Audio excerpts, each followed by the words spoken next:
प्यारे बच्चों, एके हैप केमिस्ट्री पे आपका स्वागत है। आइए हम लोग कक्षा 10 के मैथ पर चर्चा करते हैं। जैसे हमारा लोगों का पहला चैप्टर है वास्तविक संख्याएं। ठीक, वास्तविक संख्याओं में काफ़ी चीज़ें आप लोगों ने संख्या पद्धति के आधार पर क्लास 9th में पढ़ा हुआ होगा। अब क्लास 10th में क्या है, हम उस बारे में चर्चा करते हैं।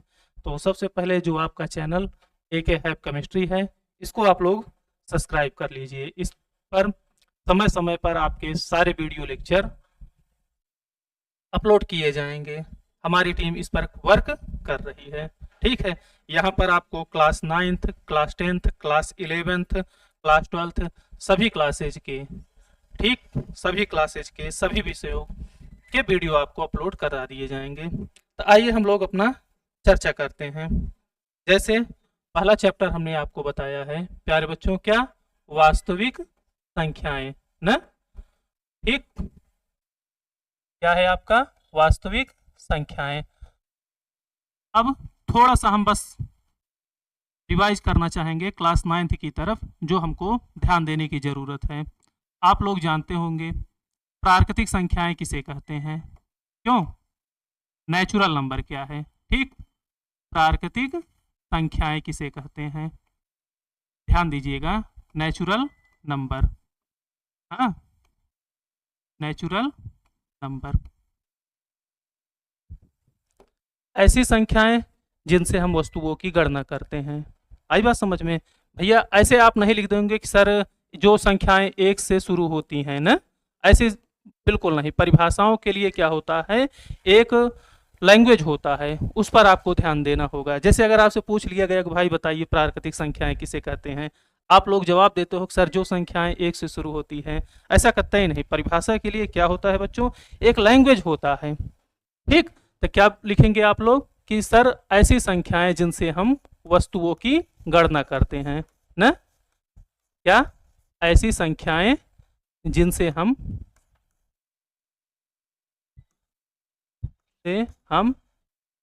वस्तुओं की गणना करते हैं, प्राकृतिक संख्याएं कहलाती हैं। ठीक, वस्तुओं की गणना करते हैं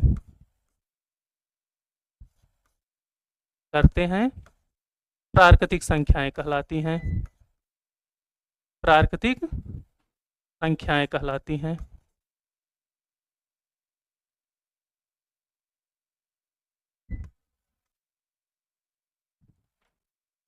ठीक, अब यहां क्या लिखा जाएगा, जैसे में भाई कहाँ से गिनना प्रारंभ करते हैं। हमारे पास जैसे यहाँ पर कई सारी कुर्सियां हैं, कई सारे मेज है, कहाँ से गिनना प्रारंभ करोगे आप? कहोगे सर 1 2 3। ऐसा नहीं कि आप 0 से शुरू करते हैं। आई बात समझ में? यहाँ पर क्या होगा, आप कहाँ से गिनना प्रारंभ करते हो, 1 2 3, फिर उसके बाद 4 5 6 7 8 9। अब ऐसा नहीं कि सर 1 से लेकर के 9 तक, भैया पूरा कहाँ तक, देखो गणना करते हैं तो कहाँ तक गणना करते हैं, कहाँ तक आप गिन सकते हैं ना, क्या करते हैं, गणना करते हैं। भाई कहाँ तक आप गिन सकते हो, सर चाहे जितना कुर्सी दे दीजिए, चाहे जितना मेज दे दीजिए, हम पूरा गणना कर सकते हैं। आई बात समझ में? तो ये क्या हो गया, आपकी प्राकृतिक संख्याएं।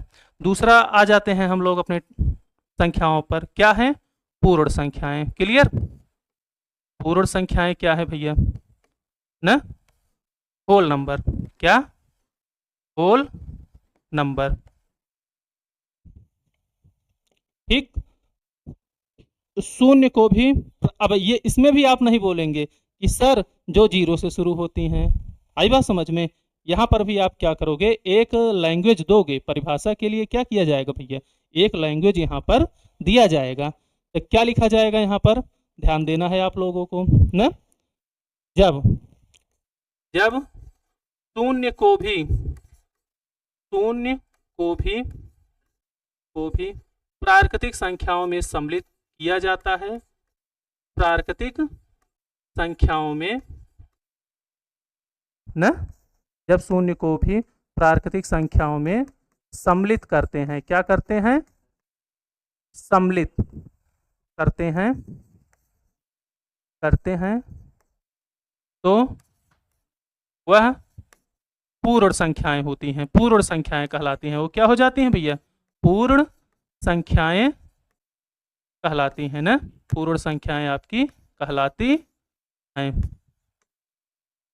ठीक, इसमें क्या होगा, जैसे ध्यान देंगे यहाँ पर क्या बोले हैं हमने, यहाँ पर हमने कहा है कि भाई प्राकृतिक संख्याओं में ना, प्राकृतिक संख्याओं का मतलब क्या बोला गया था अभी आपका sir? 1 2 3 4 5 6 up to so on dot dot dot ना, जहां तक आप गणना कर सकते हैं।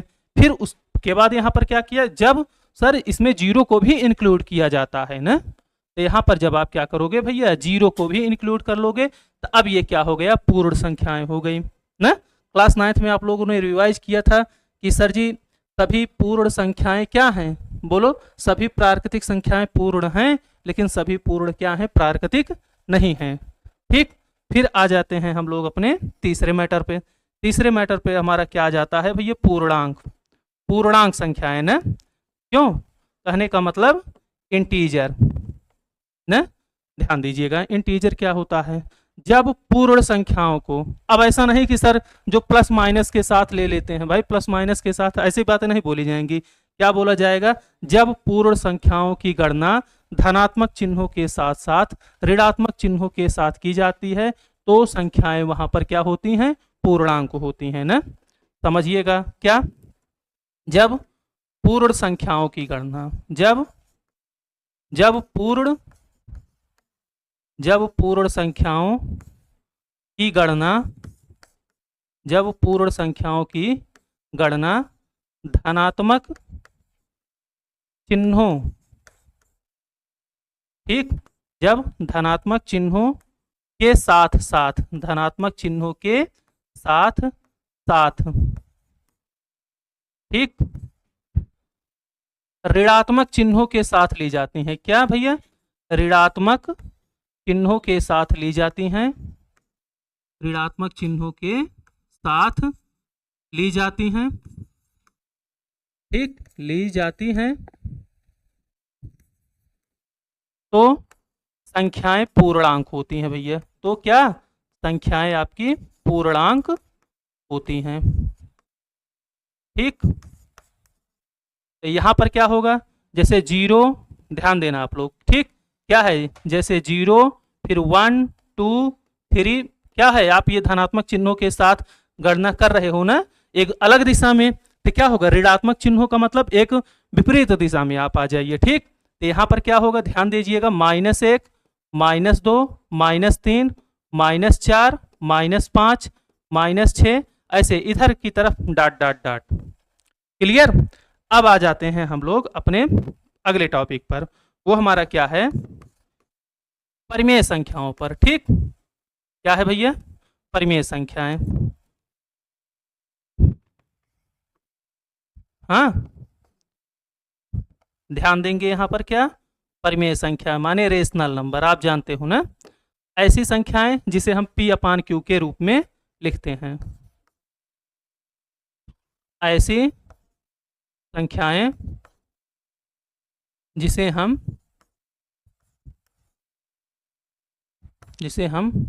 P/Q comma Q does not is equal to 0। ध्यान देंगे आप लोग, यहाँ नीचे 0 नहीं होना चाहिए, जब भी कोई संख्या लिखेंगे हम, ये क्या, नीचे यहाँ पर 0 नहीं होना चाहिए, P/Q के रूप में लिखते हैं, P/Q के रूप में लिखते हैं। ठीक, लिखते हैं, तो क्या हो जाएगा, परिमेय संख्याएं कहलाती हैं, परिमेय संख्याएं कहलाती हैं। ठीक, परिमेय संख्याएं कहलाती हैं। ठीक, तो इसको क्या लिखोगे भैया, 1/2 2/7 ना, फिर उसके बाद क्या, 2/7, फिर उसके बाद 5 कुछ भी ना, कुछ भी आप लिख सकते हो, ध्यान से समझना, P/Q के रूप में रहना चाहिए। ध्यान दो, अगर मैं यहाँ पर 1 लिखा हूं तो आप जानते हो जिसका बटे कुछ नहीं होता उसका बटे 1 होगा, ये 1/1। ठीक, नीचे कुछ भी रहे, बस भैया 0 ना रहे। अब ऐसा नहीं कि सर मैंने 1/10 लिखा है, नीचे 0 है, नहीं, कतई नहीं। यहाँ पर क्या है आपके पास भाई, ये नीचे 10 है, नीचे क्या है आपका 10 है, 0 नहीं है यहाँ पर, तो ध्यान देना है इस बात को, ठीक। हाँ, हम 0, ये क्या है, ये एक आपका रेशनल नंबर है, क्यों, क्योंकि इसके भी अपान में 1 है। -2 ये भी आपका क्या है भैया, रेशनल नंबर है, क्यों, क्योंकि इसके भी अपान में 1 है। लेकिन अगर आप यहाँ पर जैसे मान के चलिए आपने लिख लिया कि सर 2/0, ये कोई संख्या नहीं है, ठीक, रेशनल की बात ही जाने दो। आई बात समझ में, ये क्या है, ये कोई संख्या नहीं है। तो अब आगे आ जाते हैं अपने अगली प्रॉपर्टी पर, ठीक, इसको समझ लेंगे नंबर सिस्टम को। तो अब है आपका अपरिमेय संख्याएं, ठीक। अपरिमेय संख्याएं क्या है बच्चों, ठीक, इरेशनल नंबर, आप समझिएगा ना, ऐसी संख्याएं जिसे हम P/Q के रूप में नहीं लिख सकते हैं, ठीक, क्या, ऐसी संख्याएं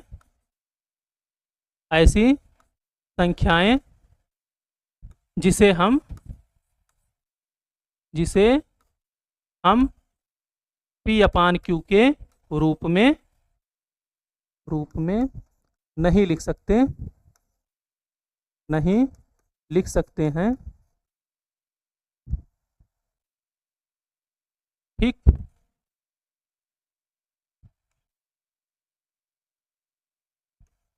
नहीं लिख सकते, अपरिमेय संख्याएं कहलाती हैं, क्या, अपरिमेय संख्याएं कहलाती हैं, अपरिमेय संख्याएं कहलाती हैं, ठीक। यहाँ पर कैसे लिखेंगे, जैसे आप जानते हो भैया, √2, √3, √5, √4 नहीं लिखेंगे, क्यों, क्योंकि उसका मान क्या होगा, 2 हो जाएगा, ठीक। यहाँ पर √6 ... आदि, ठीक। या फिर आप क्या लिखोगे, ध्यान से समझिएगा, ये जैसे 0.1 फिर 1, ध्यान देना। अब ऐसे ये एक ही नंबर है, ध्यान देना, ये आपका क्या है, ये 4 × 0 1, ठीक, 5 × 0 1, ठीक, आगे ...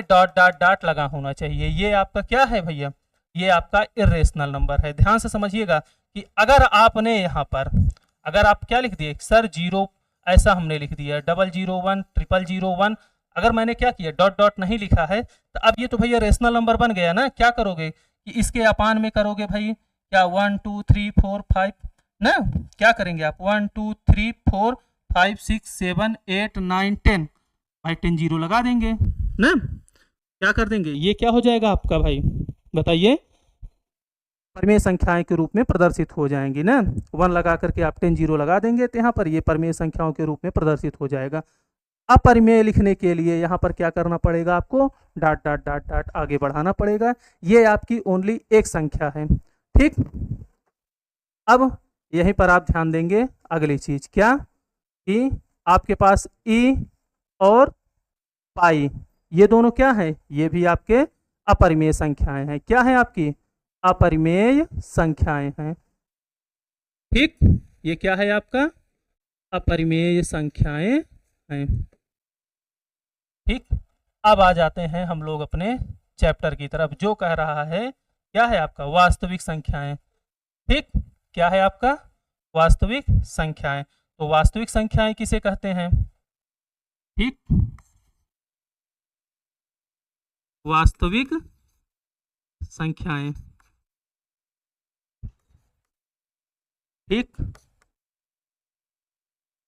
क्या बोलेंगे हम लोग ना, परिमेय तथा अपरिमेय संख्याओं के समुच्चय को, क्या, परिमेय तथा अपरिमेय संख्याओं ना, परिमेय तथा अपरिमेय संख्याओं के,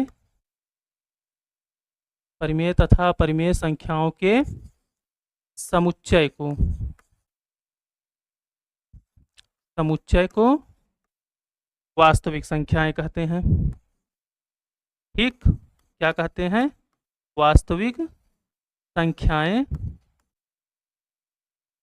वास्तविक संख्याएं कहते हैं। ठीक। हाँ, तो जितने नंबर अभी तक आपने पढ़े हैं वो पूरी की पूरी क्या है, आपकी वास्तविक संख्याएं हैं। ठीक। अब जो चैप्टर में आपको दिया जाएगा यहाँ पर, तो यहाँ पर आपको 3 और परिभाषाएं समझनी होगी। वो क्या हो जाएगा, ध्यान देना। भाज्य संख्याएं क्या है आपकी, हाँ, क्या, भाज्य संख्याएं। ठीक, भाज्य संख्याएं, अभाज्य संख्याएं, अभाज्य संख्याएं। ठीक,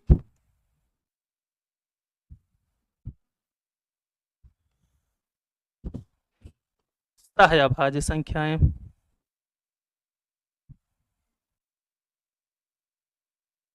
सह अभाज्य संख्याएं। ठीक, भाज्य संख्याओं का क्या मीनिंग होगा, हाँ, भाज्य संख्याओं की ऐसी मीनिंग होगी कि ऐसी संख्याएं जो एक और स्वयं के अलावा किसी अन्य तीसरी संख्या से भी क्या हो जाए, विभाजित हो जाए ना। क्या लिखोगे आप लोग, जो संख्याएं एक और स्वयं के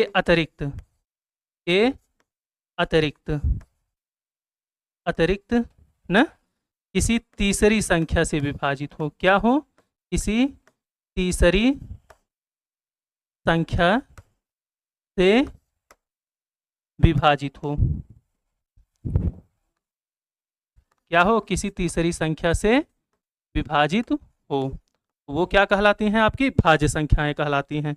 जैसे यहाँ पर क्या रखा जाएगा, ध्यान से देखिए, 1, इसमें क्या कह रहा है, एक और स्वयं के अतिरिक्त, इसीलिए 1 को छोड़ दिया जाएगा।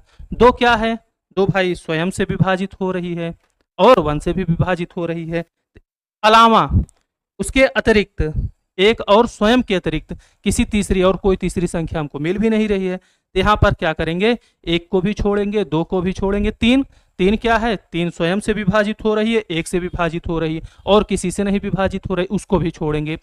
अब आ जाते हैं 4 क्या है आपका, 1 से विभाजित है, भाई स्वयं से विभाजित है, उसके अलावा 2 से विभाजित है, इसलिए क्या हो गया, 4 यहाँ पर आपका भाज्य संख्या हो गया। 6 आपका भाज्य संख्या हो गया। 8 आपका भाज्य संख्या हो गया।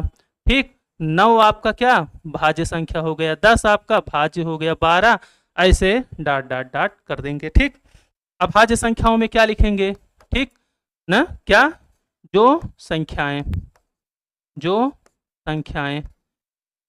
एक और स्वयं के अतिरिक्त, एक और स्वयं के अतिरिक्त न, एक और स्वयं के अतिरिक्त किसी,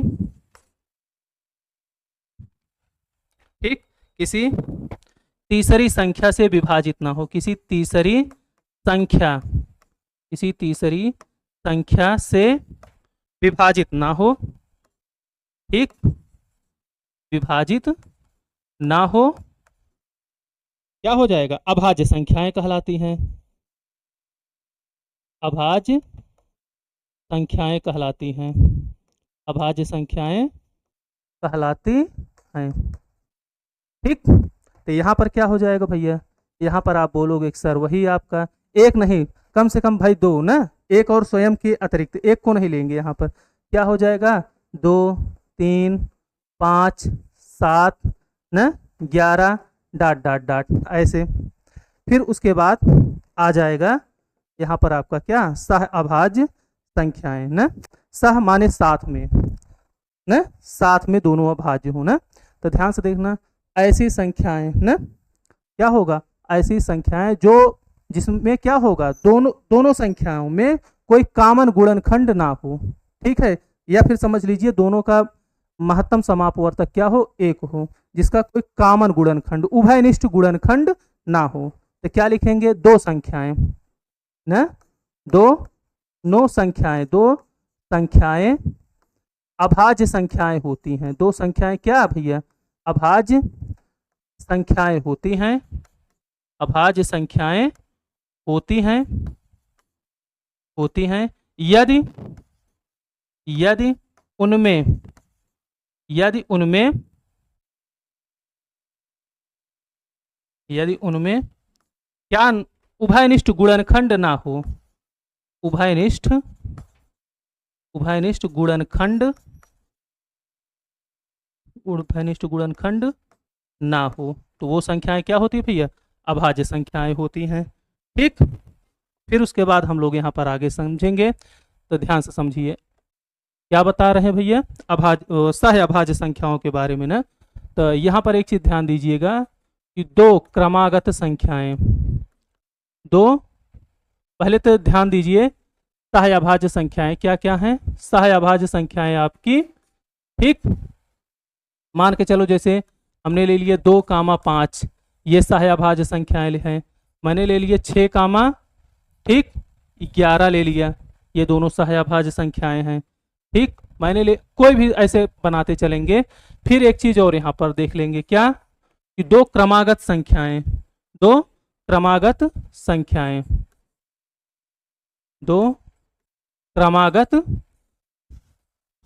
संख्याएं, दो क्रमागत संख्याएं क्या सह अभाज्य होती हैं।